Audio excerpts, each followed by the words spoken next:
Duat ndalem të ajo që ju thatë më herët edhe për zotin Trump, që kurseu Ali Khamenei, nga ana tjetër e tha edhe në një deklarat që ndoqe me pak minuta më parë që i dha mundësi 60 ditë Iranit për të bërë një marrëveshje me ta, nuk pati në një dakordsi. Nga ana tjetër thotë që Izraeli nuk më pyet mua, nuk është konsultuar më herët, ka vepruar dhe më pas më ka thënë. Çfarë po kërkon nga Irani Trump? Po, paka shumë diplomacia e tij është në vështirësi, duke u bazuar se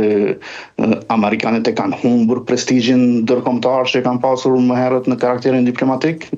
dhe sidomos moszhgjidhja e konfliktit në Ukrainë-Rusi, tashmë në Gaza, dhe Irani i kërkon që të ketë eventualisht negociata, mirë po në momente aktuale, edhe pse po flitet se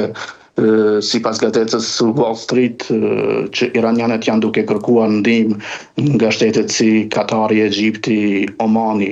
për ta bindur presidentin amerikan që të flet me Izraelin për një anë pushim të mundur, mirë po derisa edhe vetë kryeministri Netanyahu që ka opinionet në mbështetjen dhe kërkon nga opinioni publik në Teheran, ai thotë se kjo nuk është një luftë kundër popullit të Iranit, mirë po kundër regjimit diktatorial të ajatollave, gjë që është dhe vërtet, është tejet e saktë që ajatollat janë njerëz të padëshiruar edhe nga shumë iranian, vetë dhe nga familja mbretërore e Iranit që gjendet në diasporë, në Washington e në Paris, dhe Donald Trump është në vështirësi, me të vërtet, është duke hezituar Shtetet e Bashkuara të Amerikës, përmes Trump, sekretarit Rubio, se a do të futen apo jo në konflikt. E vetë një mundësi e futjes në konflikt natyrisht është nëse Irani sulmon interesat amerikane, bazat amerikane përreth.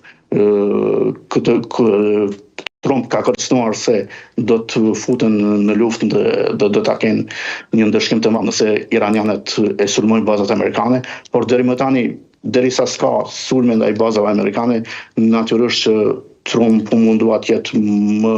i relativizuar dhe të kërkojnë nga Netanyahu të mos e vras Ali Khamenein, mirë po a do të dëgjohet apo jo. Netanyahu aktualisht është duke bërë, e ka të lirë të gjithë Iranin, sepse qielli i Iranit është i Izraelit, forcat ushtarake izraelite dhe ajrore janë të fuqishme, dhe natyrisht shërbimet inteligjente të Izraelit janë shumë të forta, janë prezent në tërë Teheranin, në tërë Iranin, dhe kjo mbetet për të parë se deri kur do të shkojë përshtatëzimi i luftës Izrael-Iran dhe deri kur do të jenë hapat e Izraelit në këtë luftë. Natyrisht qëllimi i Izraelit është që të fitojë kohë të jetë të madhe për sigurinë shtetërore të tij, që ta mos ketë kërcënim Irani ndaj 10 viteve e tjera që vinë, por qëllimi kryesor për opinionin publik në Iran është që ajatollat dhe regjimi i mollave të eliminohet, edhe pse mund të jetë e vështirë, sepse regjimi është të jetë i fuqishëm, prapë se prapë Irani ekonomikisht është një vend shumë i fuqishëm, edhe pse është zbehur kohëve të fundit, është një vend i madh me 91 milion banor dhe ka ndihmën e shumë strukturave xhihadiste, terroriste të Hutive të Yemenit apo të Hezbollahve, të cilat deri më tani nuk mund t'i ndihmojnë se kanë humbur liderët e tyre në linjën e mesme pikërisht nga Izraeli. Dhe natyrisht se presim se